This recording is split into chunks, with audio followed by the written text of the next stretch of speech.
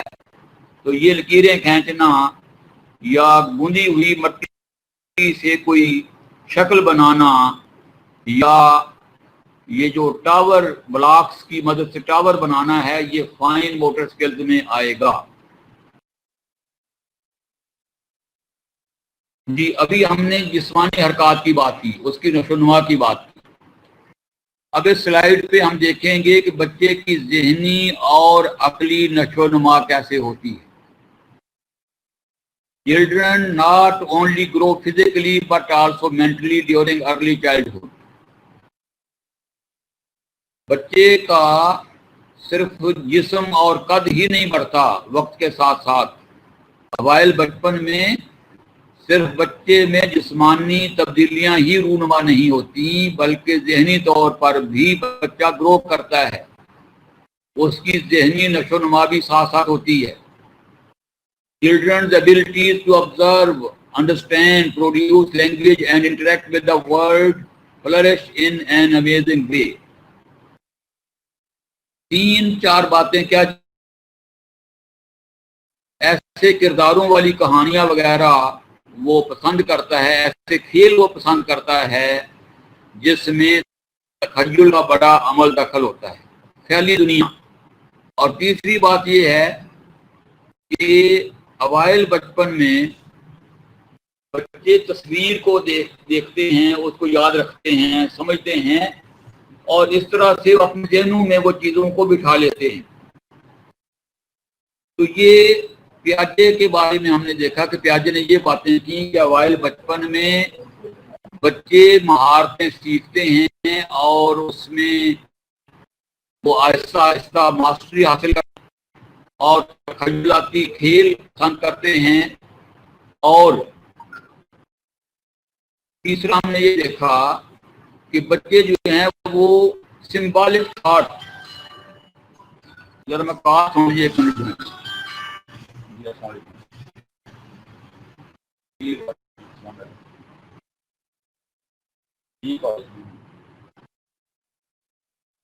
میں 1:15 تک میرا سیشن چل رہا ہے، 1:15 کے بعد فارغ ہو جاتا ہے.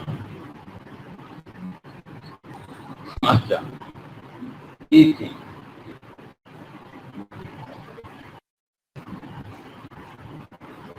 تو میں آپ کی حاضری سے کر لوں جی. 48 لوگ اس وقت ہمارے ساتھ شامل ہیں، تو میں آپ کی اٹینڈنس سے کر لوں جی. اب یہ کوگنیٹو اینڈ انٹلیکچوئل ڈیولپمنٹ پہ ہم آ گئے. بچے کی ذہنی نشو و نما، اس کی عقل، اس کی فہم، اس کا تدبر کیسے نشو و نما پاتا ہے. تو اس میں 3 آپ کو نیچے ٹرم نظر آ رہی ہیں: کنزرویشن، ٹرانسفارمیشن اینڈ ایگو سینٹرزم. ہم تینوں کو پڑھتے ہیں. Conservation. Conservation is a person's ability to understand that certain physical characteristics of objects remain the same. جی غلطی سے میں ایک کال سننے کے لیے میں نے مائکرو فون بند کیا تو اس کو آن کرنا بھول گیا. تو میں دوبارہ یہ سلائیڈ پڑھتا ہوں جی. اس سلائیڈ میں ہم دیکھیں گے کہ بچے کی ذہنی نشو و نما کیسے ہوتی ہے. تو پہلی بات ہے کنزرویشن. کنزرویشن سے مراد یہ ہے کہ ایک شے ہے، کوئی آبجیکٹ ہے، کوئی چیز ہے، اس چیز کی ظاہری صورت، ظاہری شکل و صورت بدل گئی، لیکن اس کی شکل بدلنے سے اس کی فزیکل پراپرٹیز پہ کوئی اثر نہ پڑا. جو اس کی فزیکل پراپرٹیز پہلے تھی وہ ویسی کی ویسی رہی. تو جو شخص اس بات کو سمجھتا ہے، یہ ایبلٹی، یہ چیز بدل گئی ہے، جسمانی اس کی ساخت، اس کی حالت بدل گئی ہے، لیکن اس کی فزیکل پراپرٹیز ویسی کی ویسی ہیں، اس کو کنزرویشن کہیں گے. ٹرانسفارمیشن کیا ہے؟ کہ ایک شخص اگر یہ سمجھتا ہے کہ ایک چیز جو ہے کس طرح اس کی فزیکل پراپرٹیز بدلی ہیں جبکہ دوسری کی نہیں بدلی ہیں. یعنی ایک چیز کی فزیکل پراپرٹیز بدل گئی تو یہ ٹرانسفارمیشن ہے اگر اس کو سمجھتا ہے. لیکن بچہ جو ہے اس میں نہ کنزرویشن کی نہ ٹرانسفارمیشن کی ایکوریٹ ایبلٹی ہوتی ہے. ایکوریسی کے ساتھ وہ ان دونوں کو یعنی کنزرویشن کو اور ٹرانسفارمیشن کو سمجھ نہیں سکتا. ایگو سینٹرزم کیا ہے؟ بچہ دنیا کو دیکھتا ہے لیکن وہ اپنی ہی نظر سے دیکھتا ہے ہر چیز کو.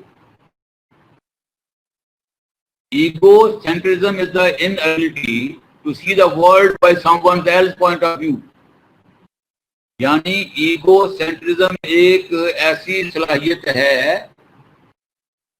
جس میں بچہ دنیا کو کسی اور کی نظر سے نہیں دیکھ سکتا.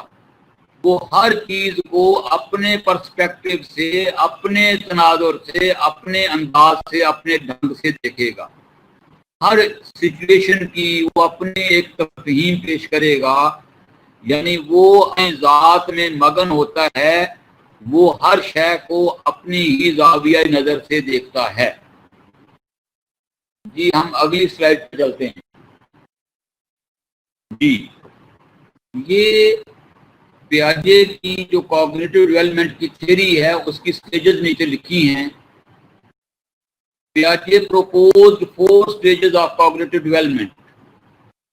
سینسوری موٹر پہلی ہے, پری آپریشنل ہے, کنکریٹ آپریشنل ہے اور فارمل آپریشنل پیریڈ ہے. یہ باتیں ذرا خشک ہیں لیکن آپ تھوڑی سی توجہ کریں گے تو انشاءاللہ تعالی سمجھ میں آ جائیں گی. ہم پیاجے کی تھیوری دیکھ رہے ہیں. پیاجے نے جو ذہنی نشو و نما کے مراحل پیش کیے وہ یہ 4 مراحل ہیں. ہم باری باری ان چاروں کو دیکھتے ہیں.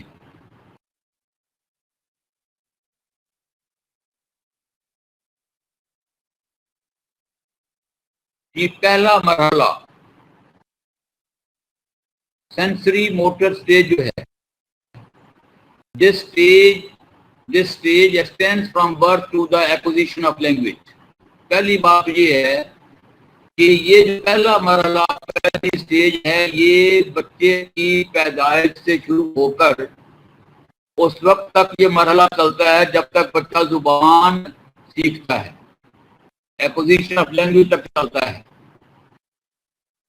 In this stage, infants progressively construct knowledge and understanding of the world by coordinating experiences such as vision and hearing with physical interactions with objects such as grasping, sucking and stepping. یہ جو دورانیہ ہے اس میں بچہ 2 طرح سے وہ سیکھ vision and hearing. یہ بچہ ایک چیز کو دیکھتا ہے پھر سنتا ہے. جیسے دیکھیں نا ماں کوئی آبجیکٹ اگر بچے کو دکھاتی ہے تو ساتھ اس کا نام بھی پکارتی ہے. جب وہ اس کو پانی دیتی وہ کہتی ہے یہ پانی. بچے کو پانی کا گلاس بھی وہ دے گی اور ساتھ لفظ پانی بھی ادا کرے گی. اگر کوئی جی میں گزشتہ سلائڈ پہ چلتا ہوں. کوئی آواز کا مسئلہ ہو گیا تھا. پیاجے نے جو ذہنی عطیہ اس کو وقوفی بھی کہہ لیں. پیاجے نے جو ذہنی نشو و نما کے مراحل پیش کیے وہ 4 سٹیجز اس نے بتائیں. The sensory motor, the pre-operational, concrete operational and formal operational period. پہلا جو اس کا سٹیج ہے وہ ہے سینسوری موٹر سٹیج. اس کا آغاز ہوتا ہے بچے کی پیدائش سے لے کر اور یہ ختم ہوتی ہے جب بچہ زبان سیکھ لیتا ہے. اور اس عرصے میں بچے جو علم حاصل کرتا ہے اور جو انڈرسٹینڈنگ حاصل کرتا ہے اس کا تعلق ویژن اور ہیئرنگ سے ہے, دیکھنے اور سننے سے, بصارت اور سماعت. جیسے آپ دیکھیں کہ ماں بچے کو کوئی چیز پیش کرتی ہے تو ساتھ اس چیز کا نام بھی بتا دیتی ہے. اس کے ہاتھ میں پانی کا گلاس ہو گئی پانی، کوئی عزیز رشتے دار ہے کہے گی ماموں انکل، یعنی ماموں سامنے ہوگا اور ساتھ لفظ بھی بچہ سنے گا، دیکھنا اور سننا. تو اس طرح بچہ دیکھ کر اور سن کر اپنی بیرونی دنیا سے اپنا ایک رابطہ قائم کرتا ہے اور سمجھ بوجھ حاصل کرتا ہے. تو اس سٹیج میں یہی ہے کہ بچہ زبان سیکھتا ہے اور وہ ویژن اور ہیئرنگ سے، تجربات سے وہ دنیا کے بارے میں آگاہی حاصل کرتا ہے. یہ پہلی سٹیج ہے. جب یہ سٹیج ختم ہوگی تو اگلی سٹیج ہے پری آپریشن سٹیج. یہ سٹیج کب شروع ہوگی؟ جب بچہ بولنا شروع کر دیتا ہے، بولنا سیکھ لیتا ہے. 2 سال کی عمر سے لے کے 7 سال کی عمر کا جو دورانیہ ہے وہ پری آپریشنل سٹیج کہلائے گا. پہلی سٹیج دیکھیے آپ نے، وہ پیدائش سے لے کے 2 سال تک چلے گی. 2 سال سے 7 سال کا زمانہ پری آپریشنل سٹیج کہلائے گا. اور اس کی خوبیاں کیا ہوں گی؟ اس میں بچہ سے زیادہ سمجھ بوجھ کا مالک بن جاتا ہے، لیکن پھر بھی وہ جو ایبسٹریکٹ چیزیں ہیں ان کے بارے میں اتنی اس کی فہم نہیں ہوتا. یعنی جو لاجک ہے، عقلی توجیہ، کوئی چیز ہے تو ایسی کیوں ہے، اور چیزوں کو مینٹلی مینوپولیٹ کرنا کسی انفارمیشن کو، یہ اس عرصے میں بچے کے بس کی بات نہیں ہوتی. میں پھر بتاتا ہوں کہ پری آپریشن سٹیج 2 سال کی عمر سے لے کے 7 سال کی عمر تک رہتی ہے. اس زمانے میں اگرچہ بچے میں بہت ڈیولپمنٹ ہوتی ہے عقلی، لیکن وہ لاجیکل کمپلیٹ لاجک کو سمجھنے سے قاصر رہتا ہے. اور اس زمانے میں بچے کھیل کود میں حصہ لیتے ہیں اور پریٹینڈنگ، دیکھیں نا جیسے بچہ گھر جاتا ہے اسکول سے تو وہ ٹیچر بن جاتا ہے، استانی بن جاتا ہے. تو اس زمانے نقل کا رجحان بہت بڑھ جاتا ہے. لیکن وہ اس زمانے میں بھی بچہ چیزوں کو اپنے ہی نظر سے زیادہ دیکھتا ہے. وہ اس کے جو مختلف پوائنٹ آف ویو ہے اس سے بچہ چیزوں کو نہیں دیکھتا. یہ ہماری 2 پہلی سٹیجز ہو گئی. دوسری کے بعد ہم تیسری سٹیج پہ آتے ہیں. ابھی ہم نے دوسری سٹیج کا زمانہ پڑھا 2 سال سے لے کے 7 سال کی عمر تک. تو اس کے بعد ہم دیکھتے ہیں کہ یہ جو تیسری سٹیج 7 سال کی عمر کے بعد شروع ہوگی، یہ 7 سال سے لے کے 11 سال کی عمر تک. اور یہ آپ کہیں کہ قبل از بلوغت سے پہلے کا زمانہ. اور اس میں آپ دیکھیں میں زیادہ ہے بالغ، لیکن بالغوں جیسی اس کی حرکات و سکنات، جیسے اپنے کو سیانہ اور بڑا سمجھنا شروع کر دیتا ہے. اور وہ مسائل کو اس سٹیج پہ آ کے وہ ختم ہو جاتی ہے، یعنی بچہ کو شروع ہو جاتی ہے. ہما جاوید کیا لکھ رہی ہیں؟ This class is best related to other subjects.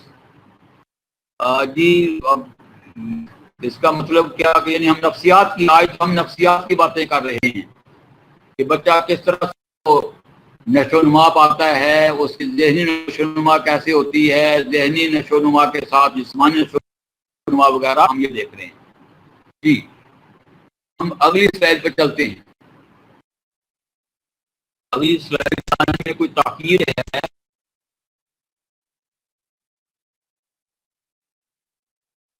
اگر آپ کا کوئی سوال ہو تو یو آر موسٹ ویلکم.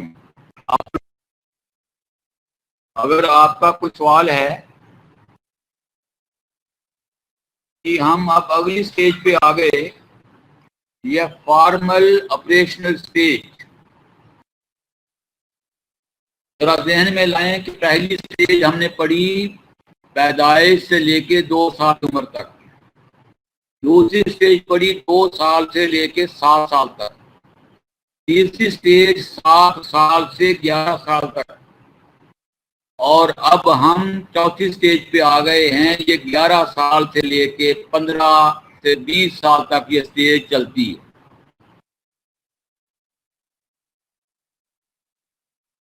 میرا جاوید سرکل کی اور آج کی سلائڈ سینڈ کر دیں پلیز. Thank you. یوں ہے کہ سلائڈ تو رات کو شیئر کر دیں اسی گروپ کے اندر، تو شاید آپ نے لیٹ جوائن کیا گروپ کو. میں انشاءاللہ کل والی اور آج والی دو. جی اب ہم یہ ذرا بچہ بڑا ہوگا جی، 11 سال کا بچہ ہو گیا ہے. اس میں بچہ ایبسٹریکٹ کنسیپٹ،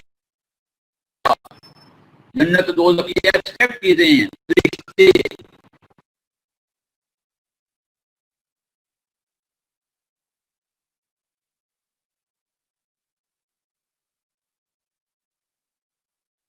نہیں سن سکتے، ان کے متعلق بھی بچہ اس عمر میں سوچنا شروع.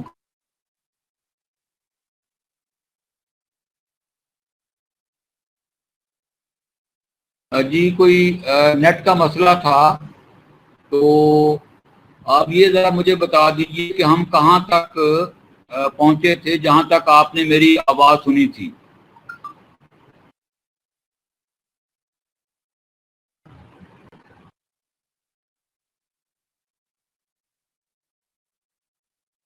جی تھینک یو حمیرہ جاوید. اور بھائی اگر کسی کے پاس میرا یہ تو یوٹیوب کا لنک لیں فضل مورانی. جی یہ چوتھی سٹیج پہ ہم آئے تھے. میں ذرا صاحب کا بات سے اس کا رشتہ جوڑ دوں موجودہ بات کا. 4 سٹیجز ہم پڑھ رہے تھے. پہلی سٹیج بچے کی پیدائش سے لے کے 2 سال کی عمر تک چلتی ہے. دوسری سٹیج 2 سال کی عمر سے لے کے 7 سال کی عمر تک. تیسری سٹیج کا دورانیہ 7 سال سے 11 سال تک ہے. اور چوتھی سٹیج جس پہ اب ہم پہنچے ہیں یہ 11 سال کی عمر سے شروع ہوگی اور یہ 15 سے 20 سال کی عمر تک چلے گی.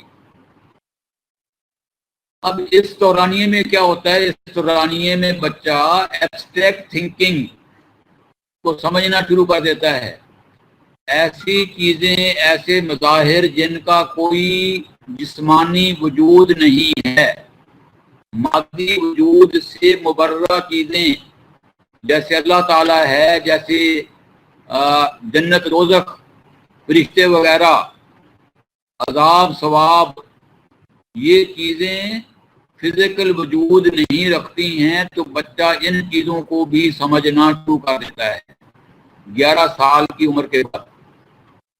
دوسرے وہ سوچ کے کو بھی سوچتا ہے، تھنکنگ اباؤٹ تھنکنگ، یعنی بڑی نیا لگتا ہے، سوچ کی سوچ، ریزننگ وغیرہ، عقلی توجیحات وغیرہ، بچہ دلائل سے لاجیکل تھنکنگ اس میں آ جاتی ہے.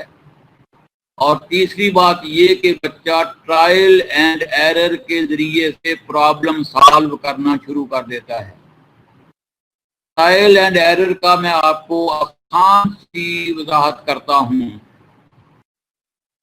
آپ کو کمرے کا تالا کھولنا ہے، کمرے کے دروازے پر تالا پڑا ہے، آپ کو 40-50 چابیوں کا ایک بنچ آف کیز دی جاتی ہے، اس میں سے کوئی ایک چابی اس کمرے کے تالے کو بھی لگتی ہے، لیکن آپ کو اس چابی کا علم نہیں ہے. آپ کیا کریں گے؟ ایک چابی لگائی، تالا نہیں کھلا، دوسری لگائی، تیسری، چوتھی، پانچویں، یہاں تک کہ آپ نے وہ تالا کھولنے میں کامیابی حاصل کر لی. یہ ٹرائل اینڈ ایرر. ایک پرابلم آپ کے سامنے ہے, آپ نے اسے حل کرنے کے لیے ایک طریقہ اپنایا, وہ طریقہ ناکام رہا, آپ نے اپنا طریقہ بدلا, دوسرے طریقے کو آزمایا, پھر تیسرے کو, چوتھے کو, تاکہ آپ نے اس پرابلم کو حل کر لیا. تو یہ 11 سال کی عمر کے بعد بچہ ایبسٹریکٹ تھنکنگ اور پرابلم سالونگ شروع کر دیتا ہے ٹرائل اینڈ ایرر کے ذریعے سے.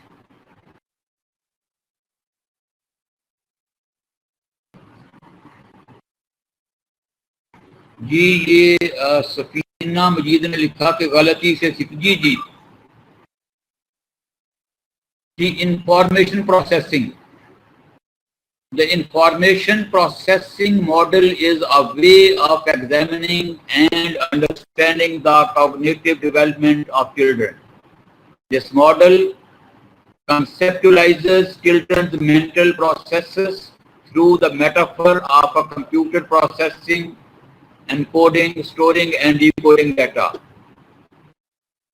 بات یہ ہے, اس کو سادہ لفظوں میں کیا ہم کہیں گے, یہ جس طرح کمپیوٹر میں آپ کوئی ڈیٹا دیتے ہیں, وہ اس کو پروسیس کرتا ہے, انکوڈ کرتا ہے, تو کوڈ اس کو دیتا ہے, اسٹور کرتا ہے اور پھر اس کو ڈیکوڈ کر دیتا ہے.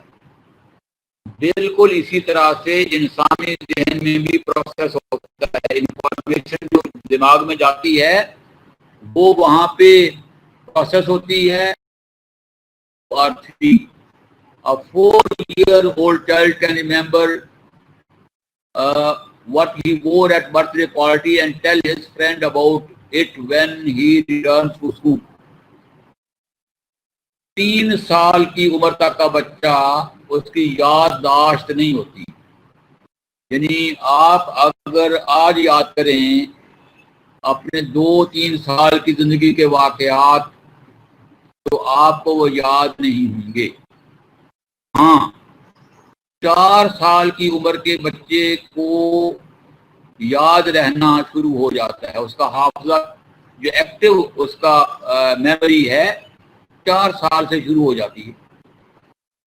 یہاں مثال دی ہے کہ اس بچے کو یاد ہوگا کہ جب میری برتھ ڈے تھی تو اس دن میں نے کیا لباس پہنا تھا, اور وہ اسکول میں آ کے اپنے دوستوں کو بتا سکتا ہے کہ کل میری برتھ ڈے تھی, فلاں فلاں وہاں آیا تھا, ہم نے کیک کاٹا, میں نے یہ ایسا لباس پہنا, وغیرہ وغیرہ. صرف سمپل پوائنٹ کیا ہے جی, 2 سے 3 سال کے بچے کی میموری جو ہے وہ دیر پا نہیں ہوتی ہے. 4 سال کے بعد بچہ یاد رکھنا شروع کر دیتا ہے. Attention.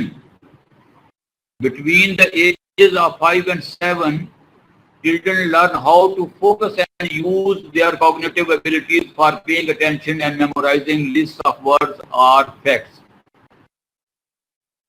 بچپن میں بالکل شروع میں بچہ کسی ایک چیز کی طرف زیادہ دیر تک توجہ یا دھیان نہیں دے سکتا. ابھی وہ کوئی چیز دیکھ رہا ہوتا ہے اور اس کا دھیان کسی اور طرف پڑ جاتا ہے. لیکن 5 اور 7 سال کے درمیان کی جو عمر ہے, اس میں بچہ کسی ایک کنسیپٹ, کسی ایک چیز کی طرف توجہ کو محفوظ رکھنا, اور آپ اس کو لسٹ دے دیں گے, لسٹ اس کو بھائی رٹا لگاؤ, یاد کرنا ہے, تو وہ یاد کرنا, رٹا لگانا شروع کر دیتا ہے. اور تیسری بات یہ ہے کہ یہ جو زبان ہے, لینگویج, وہ زیادہ ریفائن ہو جاتی ہے, زیادہ میچور ہو جاتی ہے. یعنی وقت کے ساتھ ساتھ بچے کی زبان میں بھی اس کی ووکیبلری, اس کا لہجہ, اس کی سینٹینس میکنگ کی صلاحیت بھی بڑھ جاتی ہے.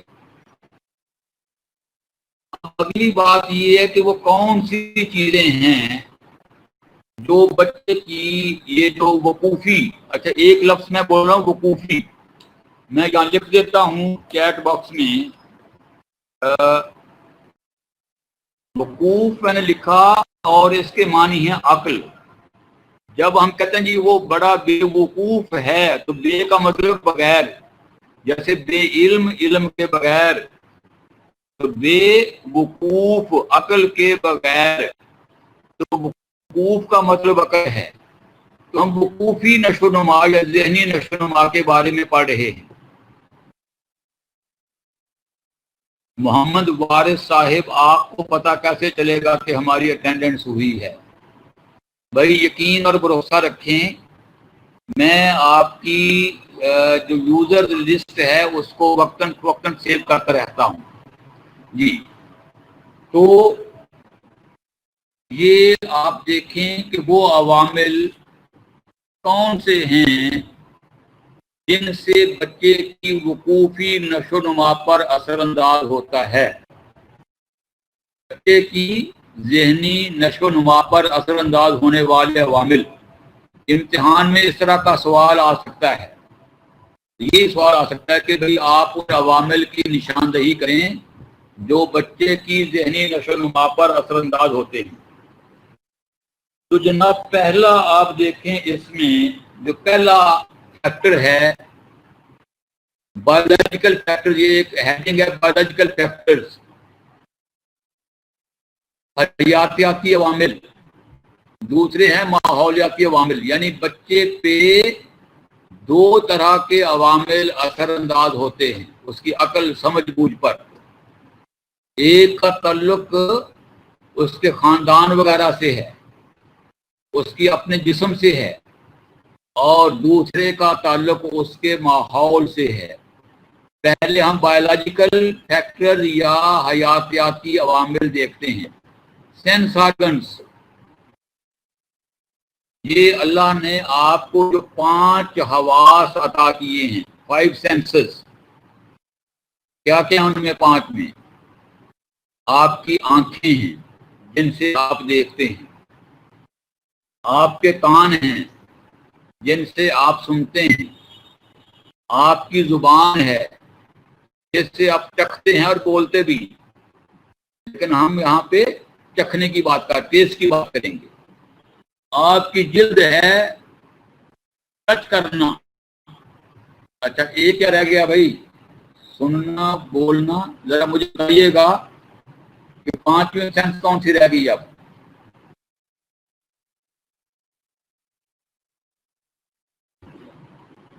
ناک ہے، سونگنا، اسمیل، ٹو اسمیل۔ یہ ہماری 5 سینسز ہو گئی جی، سونگنے کی حس، چکھنے کی حس، دیکھنے کی حس، اور چکھنے کی حس بھی ہوگی، دیکھنے کی، سننے کی، اور ٹچ کرنے کی حس۔ یہ تھینک یو اکثر طارق، تھینک یو بیٹے ٹو ہیئر ٹو اسمیل جی۔ اگر ان 5 میں سے کہیں کسی ایک میں خرابی یا نقص ہو، مثلا ایک شخص دیکھنے سے محروم ہے، بصارت سے محروم ہے، تو اس کی پھر وہ جو عقلی نشو و نما اس پہ بھی اثر انداز ہوگی۔ پھر انٹیلیجنٹ، خودآگاہ صلاحیت، بعض بچے ایسے ہوتے ہیں جو بڑی تیز ذہانت کے مالک ہوتے ہیں۔ تو تیسری چیز ہیریڈیٹی ہے، توارث، جس خاندان سے بچے کا تعلق ہے۔ اب آپ دیکھیے، مثلا میں مثال دیتا ہوں، یہودی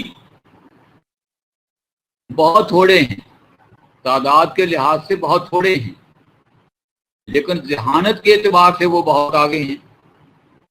دنیا میں جو پی ایچ ڈی رکھنے والے لوگ ہیں سائنس میں، خاص طور پہ سب سے زیادہ وہ اسرائیل کے پاس یہودی ہیں۔ تو یہ توارث، بعض خاندان ایسے ہوتے ہیں جو بڑے ذہین اور فطین ہوتے ہیں۔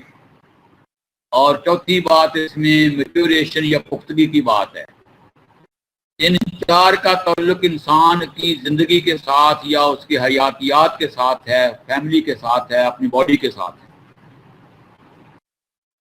یعنی بعض خصوصیات بچہ پیدائشی یا اپنے خاندان سے لے کر آتا ہے، اور بعض ایسی ہیں کہ جو اپنے ارد گرد سے، اپنے ماحول سے لے کے آتا ہے۔ مثلا پہلی لرننگ اپرچونٹیز ہے، ایک بچہ پڑھ سکتا ہے، حواس اس کے ٹھیک ہیں، ذہین ہے، لیکن بیچارے کو مواقع دستیاب نہیں ہیں، اس کے پاس وسائل نہیں ہیں، تو سیکھنے کے مواقع یہ بھی ایک فیکٹر ہے۔ اکنامک اسٹیٹس، ایک آدمی ہے وہ غربت زدہ ہے، افلاس زدہ ہے، اس کے پاس کوئی وسائل نہیں ہیں، تو یہ ایک فیکٹر بھی اس کے سیکھنے میں رکاوٹ بن جائے گا۔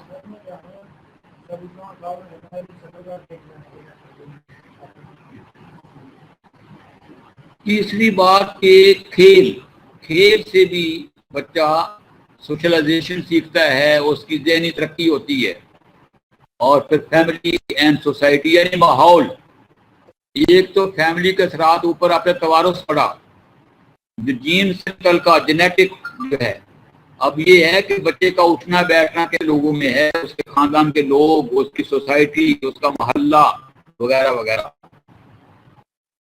یہ وہ عوامل ہیں جو بچے کی وقوفی نشو و نما پر اپنا اثر ڈالتے ہیں۔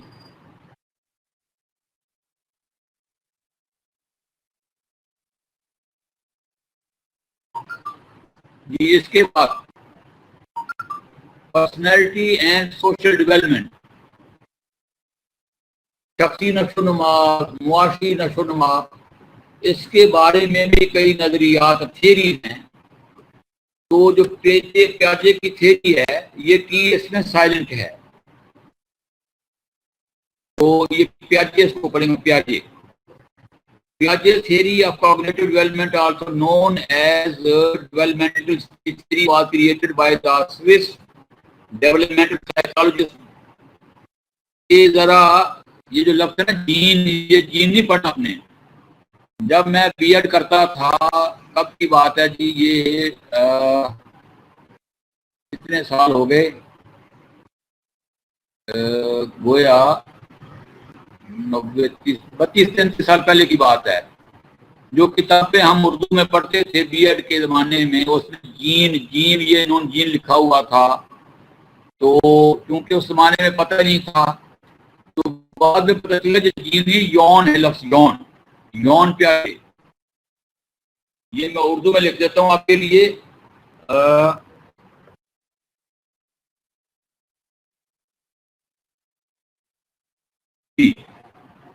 تو یہ پیاجے جو تھا، یہ سوئٹزرلینڈ کا رہنے والا تھا، اس نے تھیوری پیش کی، اور اس نے کہا کہ جو کوئی فرد ہے، انسان کو کیسے علم حاصل کرتا ہے، ذہانت کا چیز ہے۔ پھر اس نے یہ کہا کہ یہ انسان کی جو ذہنی نشو و نما ہے، یہ مینٹل پروسیس کی ایک تنظیم ہے، اور یہ جو پہلے میں نے بات کو نے کہا، یہ دو چیزوں کا مجموعہ ہے، بایولوجیکل میچوریشن اور انوائرمنٹل ایکسپیرینسز، اس کے خاندانی اثرات، اس کی خاندانی حیاتیاتی پختگی، اور دوسرے ماحول کے تجربات۔ جو شخص جس طرح کے ماحول میں رہے گا، وہ ماحول اس پر اثر انداز ہوگا، تو ماحولیاتی تجربات بھی انسان کی ذہنی نشو و نما پر اثر ڈالتے ہیں۔ یہ بات ہم گزشتہ سلائیڈ میں جب ہم نے فیکٹرز کی بات کی تھی کہ بایولوجیکل فیکٹر کیا ہیں اور انوائرمنٹل فیکٹر کیا ہیں، وہاں ہم اس کو دیکھ چکے ہیں۔ فائد اللہ لکھ رہے ہیں کہ سر اٹینڈنس کنفرمیشن کا پتہ کیسے ہوگا؟ بات یہ ہے کہ میں ابھی آپ کی لسٹ سیو کرتا ہوں، اور اس وقت 50 لوگ شامل ہیں مجھے شامل کر کے، تو میں یہ نام آپ کو پڑھ کے سنا دیتا ہوں، اس سے زیادہ تو کوئی بات ہو نہیں سکتی ہے، تو مجھے 30-40 سیکنڈ دے، میں آپ کی لسٹ سیو کر لوں گی اور پھر نام آپ کو پکار۔ ابھی جو میں نے آپ کی لسٹ سیو کی ہے، اس میں عامر ایوب، اقصی ادریس، اقصی منور، اقصی طارق، عائشہ رزاق، بلال حسین، فرحانہ ساجد، فرحین، فضل مولا۔ یہ فضل مولا کو میں فضل مولا کہوں گا۔ جو ہم نام غلام رسول لیتے ہیں، وہ غلام رسول ہوتا ہے، غلام نبی، غلام رسول، کنیز فاطمہ وغیرہ۔ جی، فضل مولا کے بعد غزالہ، حافظہ ہے یا حفصہ لکھا، حفصہ ہیرا اعجاز، ہما کوثر، حمیرہ جاوید، عمران خان، اقرا زرمین، کاملہ افتخار، کفایت اللہ، چلو پھر کفایت اللہ کا نام آ گیا، کرسٹینا جارج مسیح، مدیحہ زہرا، ماریا طالب، مصباح ولی، مشال نایاب، محمد ارسلان، محمد اویس، محمد بلال، محمد حمزہ، محمد حسن، محمد ثانی، محمد وارث، نائلہ خالد، نور العین، ریحانہ حنیف، رمشا افضل، سعیدہ خاتون، صفدر حسین، سکینہ امجد، ساجدہ بانو، صالحہ بانو، سمر علی، سیماب خان، شفیقہ رشید، شگفتہ فرمان، شاہ علی، شمسہ ناز، سدرہ ظہور، تبسم ناز، تحریم بیدار، عالیہ افضل، ودیعہ جبی، یہ نام میرے پاس محفوظ ہے اور اس میں کفایت صاحب کا نام موجود ہے جی۔ چلیں آپ کی، میں نے کہا آپ کو اطمینان ہو جائے۔ اب اس کے بعد اگلی تھیری آگے جی، یہ مورل ڈیولپمنٹ کی ہے، اخلاقی نشوونما، اور یہ لارنس کولبرگ کی تھیری ہے۔ اس نے بھی ڈیولپمنٹل سائیکالوجسٹ کے طور پہ کام شروع کیا، لیکن بعد میں وہ اخلاقی تعلیم کی طرف چلا گیا اور اس نے یہ تھیری ہمیں پیش کی، اور اس نے 6 سٹیجز متعارف کرائیں، اور 3 کے لیول ہیں، یعنی سٹیجز 6 ہیں اور 3 لیول ہیں۔ آپ دیکھیں یہ لکھا ہے، the first level of moral thinking is that generally found at the elementary school level called pre-conventional۔ تو پہلا لیول ہے، اس کو اس نے پری کنونشنل کا نام دیا، اور یہ آپ کی ایلیمنٹری اسکول کی سطح تک چلتا ہے، یعنی آپ دیکھ لیں کہ 8ویں کلاس تک۔ In the first stage of this level, آپ دیکھیں کہ ہر لیول کی 2 سٹیجیں ہیں۔ اب پہلا لیول جس کا نام پری کنونشنل ہے، اس کی پہلی سٹیج کیا ہے؟ People behave according to socially acceptable norms because they are told to do so by some authority figure۔ لوگ اس سٹیج پر جو وہ کام کرتے ہیں جو معاشرے کے جو پسندیدہ جو معیار ہیں، جو قدریں ہیں، ان کے مطابق چلتے ہیں، یعنی لوگ ویسا کام کرتے ہیں جیسا معاشرہ پسند کرتا ہے۔ تو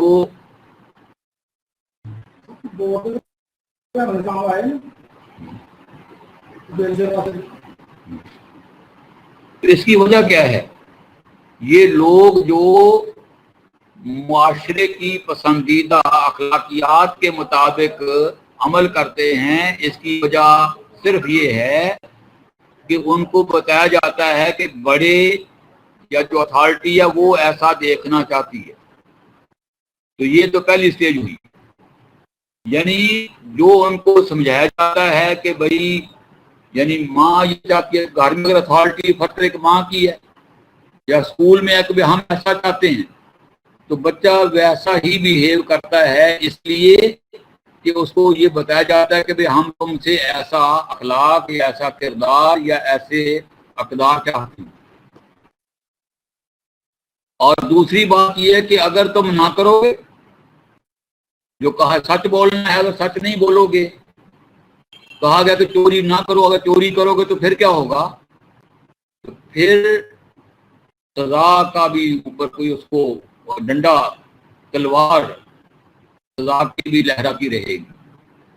یعنی اس لیول پہ افراد وہ کام کرتے ہیں جو معاشرے کی پسندیدہ اقدار ہوتی ہیں، جیسا معاشرہ چاہتا ہے، اور وجہ اس کی یہ ہے کہ ان کو بتایا جاتا ہے کہ اتھارٹی ایسا دیکھنا چاہتی ہے، اور اس سٹیج پر جو یہ فرما برداری ہے یا تابع فرمانی ہے، اس کی وجہ یہ ہے کہ ان کو بتایا جاتا ہے کہ بھائی اگر ایسا نہ کیا تو اس کے نتیجے میں کوئی سزا جزا بھی ہوگی۔ ہاں جی، ہم اگلی سلائیڈ پہ چلتے ہیں۔ جی اقصی منور نے کیا کہ سر، ہاں جی کیا بات ہے بیٹے بتائیں۔ آدھے بچوں کو نام لیا میں نے بیٹے، جو 50 لوگ تھے 50 نام میں نے پڑھ دیے تھے، مصباح ولی کا نام نہیں تھا۔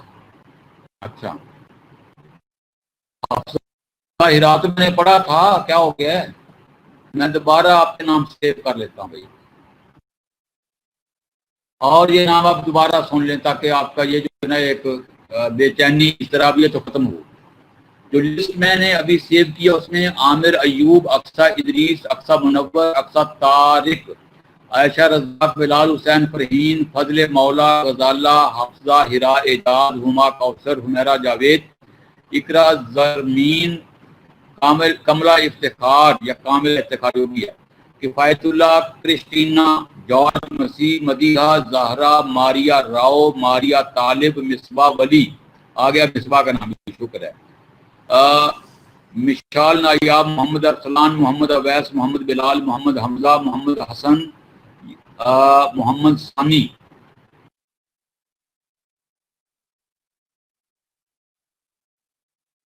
محمد ثانی کے بعد ہے جی محمد وارث، نائلہ خالد، نور العین، ریحانہ حنیف، رمشا افضل، سعیدہ خاتون، صفدر حسین، سکینہ مجید، صالحہ بانو، سمر علی، سیماب خان، شگفتہ فرمان، شاہ علی، شمسہ ناز، سدرہ ظہور، سونیا افضل، سندس سلیم، تبسم ناز، تحریم بیدار، تالیہ افضل، وجیحہ جبی، یہ نام بھی ابھی میں نے سیو کیے۔ اب ایک دفعہ آپ کی لسٹ میں سیو کروں گا یہ سیشن کلوز کرنے سے پہلے۔ جی ذرا ذہن میں لائیں ہم کیا بات کر رہے تھے۔ ہم نے یہ بات کی کہ اس جو پہلی سٹیج پری کنونشنل ہے، اس پہ بچہ یا کو فرد کام کرتا ہے اخلاقی اقدار کے مطابق، کیونکہ اسے بتایا جاتا ہے کہ اتھارٹی تم سے ایسا چاہتی ہے، اور اگر بچہ ویسا نہ کرے تو پھر اس کو سزا بھی دی جاتی ہے۔ دوسرے لیول کا نام کنونشنل، پہلا تھا پری کنونشنل، اب آ گیا کنونشنل۔ اس کی بھی 2 سٹیجز ہیں۔ پہلی سٹیج کیا ہے جی کہ بچہ یا فرد وہ کام کرے گا، ایسا رویہ اپنائے گا جو دوسروں کو پسند آئے، دوسرے کہیں واہ واہ کیا بات ہے، یعنی بعض اوقات آدمی دوسروں کو خوش کرنے کے لیے بھی نیکی کا اخلاقی کام کرتا ہے۔ اور اس کی دوسری سٹیج یہ ہے کہ وہ فرد جو ہے وہ قانون کا پابند بن جاتا ہے، وہ سمجھتا ہے کہ یہ میرا فرض ہے، ایسا کرنا میرا اخلاقی فریضہ ہے، تو وہ کام کرتا ہے۔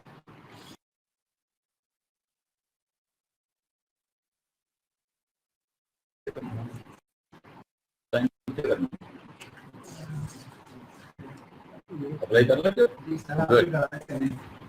ایسے کرنا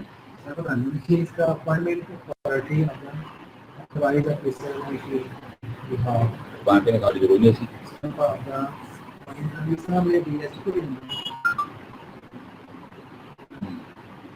فارورڈ لیٹر ہوئے ایسے سائن نہ کرو، فارورڈ لیٹر میں ہو تو میں سائن کر دوں، ٹھیک ہے جی، مل جائے گا آپ کے یہاں سینڈ کر دیں گے، سینڈ کر دیں گے میری دیکھ لو کرایہ نہیں گیا کرنا، ٹھیک ہے اچھا جی۔ میں یہ بتا رہا تھا کہ وہ کام کرتا ہے دوسروں کی اپروول کے لیے، اور دوسرا یہ کہ وہ پھر قانون پسند شہری بن جاتا ہے کہ ایسا کرنا میرا اخلاقی فرض ہے۔ بنا لو ہم بنا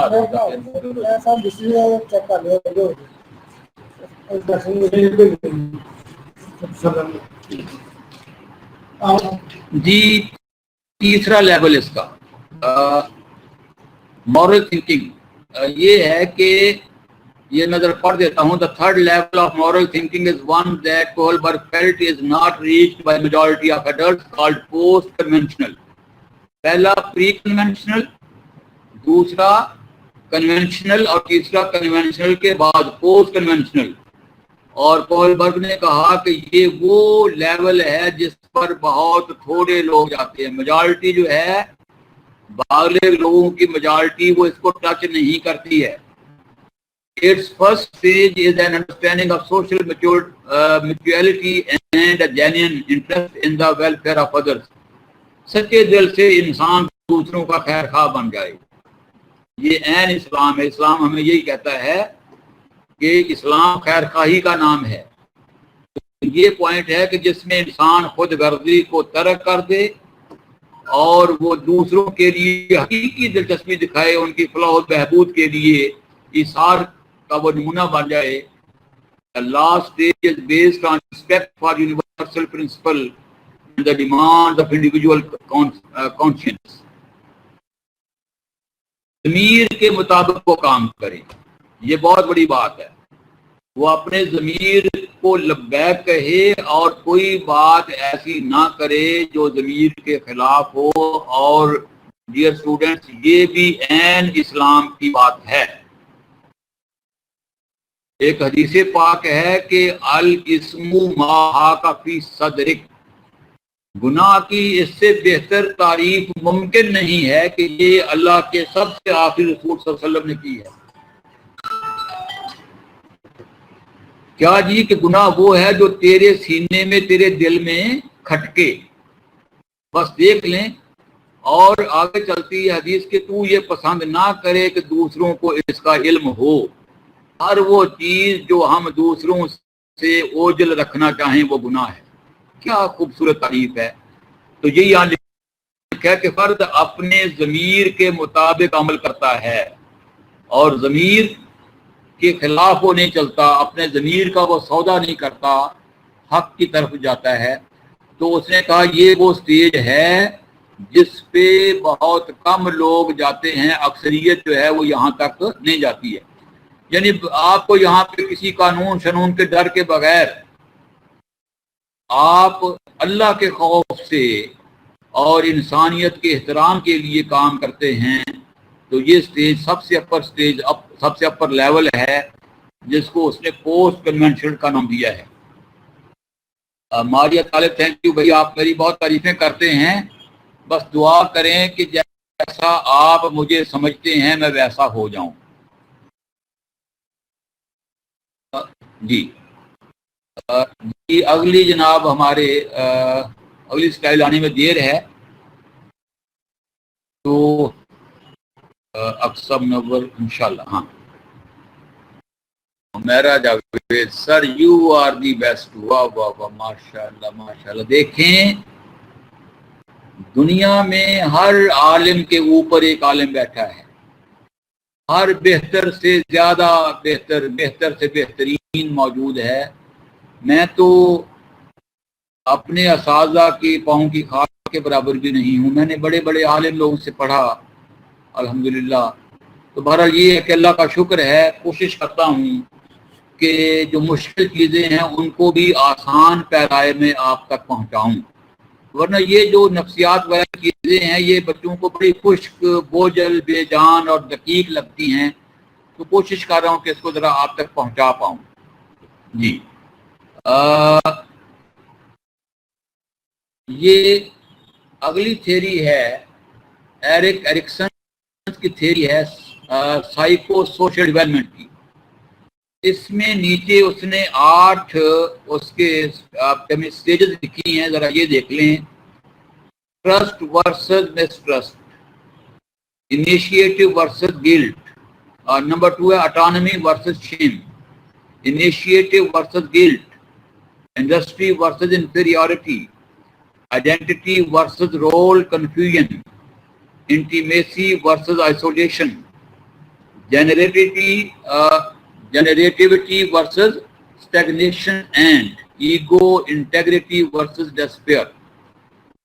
یہ آپ یوں کیجئے گا کہ گوگل پہ جا کے لکھیے گا تو ان کی وضاحتیں آ جائیں گی.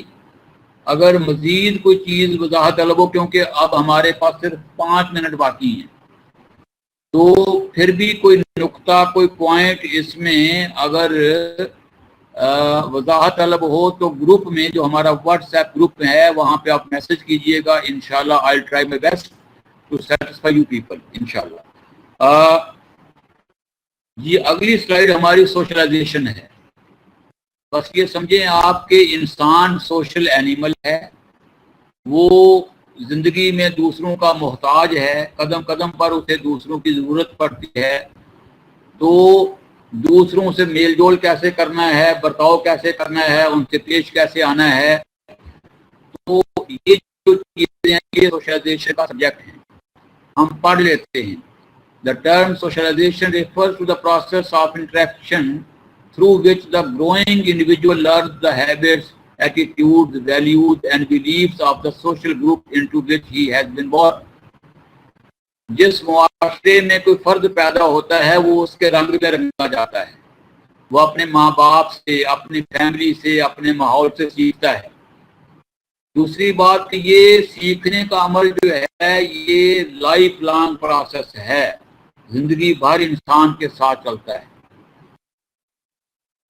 اور یہ بتاتا ہے کہ بھئی انسان کون سا کام کرے تو وہ گروپ میں فٹ ہوگا. تو یہ اس طرح سے انسان دوسروں سے ربط ضبط سیکھتا ہے، بجول سیکھتا ہے. اس کے بعد اگلی سلائڈ پہ چلتے ہوئے کہ میں آپ کی حاضری پہلے سیو کر لوں. اب 56 لوگ ہو گئے ہیں تو بہتر ہے کہ آپ کی اٹینڈنس ایک مرتبہ پھر میں محفوظ کر لوں. جی اب یہ ہے کہ پیرنٹس کا اپنے بچوں پر کیا اثر پڑتا ہے. اس کی ایک سلائیڈ میں صرف آپ کو دکھانا چاہوں گا کیونکہ ایک چینی کہاوت ہے کہ ایک تصویر 1000 لفظ پر بھاری ہے. ایک تصویر 1000 لفظوں پر بھاری ہے. تو یہ تصویر آپ دیکھ لیں، یہ 4 تصویریں آپ کے سامنے ہیں. 4 آپ کے لیفٹ سائڈ پہ یلو کلر جو ہے اتھارٹیرین، یہ ایک والد ہے جو اتھارٹیرین بیہیویئر رکھتا ہے. اوپر لکھا ہے focus on obedience, punishment over discipline. جو اتھارٹیرین پیرنٹس ہوتے ہیں وہ کہتے ہیں کہ سارا زور ہے کہ ہماری بات مانو، یس سر یس سر، فوکس آن اوبیڈینس. اور اگر ڈسپلن توڑا تو پھر سزا. ایسے پیرنٹس کو کہیں گے دے آر اتھارٹیرین. اس کے رائٹ سائڈ پہ اتھارٹیٹیو ہے. اتھارٹیرین اور اتھارٹیٹیو دونوں میں فرق ہے. اتھارٹیٹیو اب اچھا، پہلی تصویر جو آپ نے دیکھی باپ کھڑا ہے، بچہ اس کے سامنے ایسے ڈرا سہما ہے. دوسری تصویر میں بچہ اپنی ماں کے ساتھ بیٹھا ہے، اتھارٹیٹیو. اور اوپر لکھا کریٹ پازیٹیو ریلیشن شپ انفورس رولز. یہ بھی رولز پہ زور دیتا ہے، رولز کے نافذ کرنے پہ. لیکن یہاں جو ریلیشن شپ ہے بچے اور والد کے درمیان وہ پازیٹیو ہوتا ہے، وہ اس کی بات سنتا بھی ہے. اور تیسرا آپ دیکھیں یہ جو پنک کلر ہے پرمیسو، اور لکھا ہے don't enforce rules kids will be kids. Permission دینے والے ہیں کہ بھئی رول چھول جو ہیں ان کو نافذ کرنے کی کوئی ضرورت نہیں ہے. بچے بچے ہیں، ان سے غلطیاں بھی ہوں گی. اور دیکھ لو بچہ بھاگ رہا ہے، تو اس طرح سے یہ ہوگا آپ کا پرمیسو. چوتھی قسم کے پیرنٹس ہیں وہ uninvolved, provide little guidance, nurturing اور اٹینشن. وہ لاپرواہ ہوتے ہیں، بس اپنے کام میں مگن ہوتے ہیں. ماں اپنا موبائل لے کے وہ واٹس ایپ پہ چیٹ کر رہی ہوتی ہے، اپنا کوئی ڈرامہ دیکھ رہی ہوتی ہے، بچہ اپنا کام میں لگا ہوا ہے، یعنی بالکل لا تعلقی والا رویہ ہوتا ہے. تو یہ 4 طرح کے پیرنٹس ہیں اور پیرنٹس کے بچوں پر اثرات پڑتے ہیں. کسی وقت بھی یہ ہماری جو میٹنگ ہے یہ ختم ہونے والی ہے آج کا سیشن. تو میں یہ چاہوں گا کہ بند کرنے سے پہلے یہ سیشن کوئی آپ سوال کرنا چاہیں تو 1-2 منٹ میں سوال کر لیجئے. باقی یہ سلائیڈز میں شیئر کر دوں گا انشاءاللہ تعالی آپ دیکھ لیجئے گا.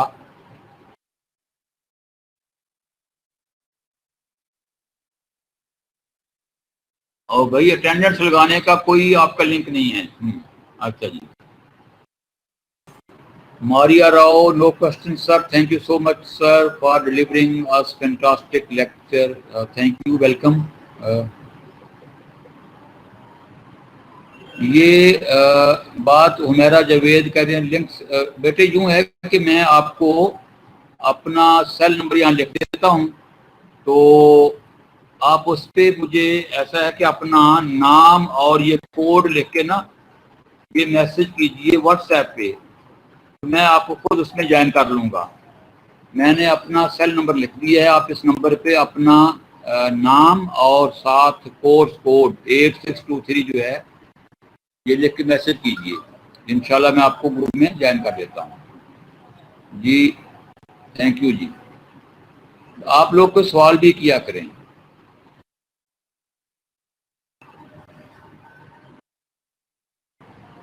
جی ٹھیک ہے, ہمارے وقت ختم ہونے والا ہے. اس دعا کے ساتھ کہ اللہ کریم آپ کو اپنے حفظ و امان میں رکھے اور دین و دنیا کی سعادتیں آپ کے نصیب میں ہوں, اور آپ کوئی ایسا کام کریں جس کے ملک و قوم رش کرے اور آپ اپنا نام, اپنے والدین کا نام, اپنے ملک و قوم کا نام روشن کریں. میں آپ سب کو اللہ حافظ کہتا ہوں. اگر آپ کا کوئی سوال ہوگا تو میں گروپ میں دیکھ لوں گا. اللہ کریم آپ کو سلامت رکھے. اللہ حافظ.